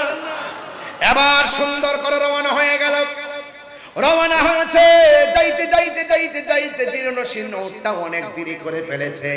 এবার যাওয়ার পরে দেখতেছে ওই মক্কাতুল মুকাররমায় আরবের কথা অনুযায়ী দাত্রী মাতারা যেইভাবে সন্তান নিয়ে যায়, সবাই যার যার সন্তান নিয়ে চলে গেছে। হালিমাতুস সাদিয়া একা একা তিনি দাঁড়ায় রইলেন, হায় রে আমি সময় মতো আসতে পারি নাই। আল্লাহু আকবার কোন না কেন? আমি কিন্তু এখানে ঘটনা বলার জন্য ওয়াজটা তুলি নাই, আমি একটা নিয়ে আমার নবীর ইনসাফ বোঝাইবার জন্য ওয়াজটা তুলছি। আমার নবীর চরিত্রের ভিতরে সবচাইতে বড় ভূষণ ছিল ইনসাফ। আজকে ইনসাফ নাই বলি সমাজের মধ্যে বড় অধপতন। কথা কোন ঠিক কিনা? মায়ের সাথে সন্তানের লাগালাগি, ভাইয়ের সাথে ভাইয়ের লাগালাগি, সমাজের পাড়ার সঙ্গে পাড়ার লাগালাগি, একমাত্র ইনসাফ না থাকার কারণে। কথা বলেন ঠিক কিনা? আমার নবী এমন ইনসাফওয়ালা মানুষ ছিল, ইনসাফওয়ালা পয়গম্বর ছিল। আমার নবী রাহমাতুল লিল আলামিন ছোট, আর হালিমাতুস সাদিয়া তিনি মক্কায় গেছে, যাইয়া দেখে সব ওলা চলে গেছে। সবাই যখন চলে গেছে ওই মুহূর্তে হালিমাতুস সাদিয়া তার স্বামীকে নিয়ে আর উটটাকে নিয়ে একা হয়ে গেছে। বন্ধুরি ও যুবকের দল, ইন দি মিন টাইমে হালিমাতুস সাদিয়া তাকে দেখতেছে। একটা লোক, শানদার একটা লোক হালিমাতুস সাদিয়ার সামনে হাজির হয়ে গেছে। জিজ্ঞাসা করা হলো, আপনি কে? কই আমার ছিল না, আমি হইলাম আব্দুল মুত্তালিব। জোরে কন্যা সুবহানাল্লাহ কোন কেন? আমি এই ওয়াজটা এই প্রজন্মের জন্য তুলছি, এই প্রজন্ম ঘটনা জানতে হবে। কারণ মুরব্বীরা অনেকই ঘটনা জানেন, তরুণ প্রজন্মকে নবীর ঘটনা জানাতে হবে। তারপরে ওই তরুণ প্রজন্ম ইনসাফ বুঝবে। ইনসাফ বুঝলে সে যদিও ম্যাজিস্ট্রেট হয়ে যায়, ঢাকায় 5 তলায় থাকে, যার ভিতরে ইনসাফ থাকে, সে কোনোদিন তার মা বাবাকে বৃদ্ধাশ্রমে রাখে না। কথা বলেন ঠিক কিনা? ইনসাফ না থাকার কারণে শীতের মধ্যে মা ভাঙ্গা ঘরের মধ্যে ঘুমায়। ইনসাফ না থাকার কারণে সন্তান মারে ফালাইয়া 5 তলায় বাস করে। আমার নবী হলো ইনসাফওয়ালা, নবী এমন ইনসাফওয়ালা। আমার নবীকে সাহাবায়ে কেরাম যদি আমার রাসূল একটা বিচার করে দিলে, সাহাবায়ে কেরাম এখানে কলম ধরেন নাই। কারণ আমার নবীর মতন ইনসাফওয়ালা সৃষ্টির আসমানের জমিনে, আসমানের নিচে, জমিনের উপরে আর কেউ নাই। কথা বলেন ঠিক কিনা?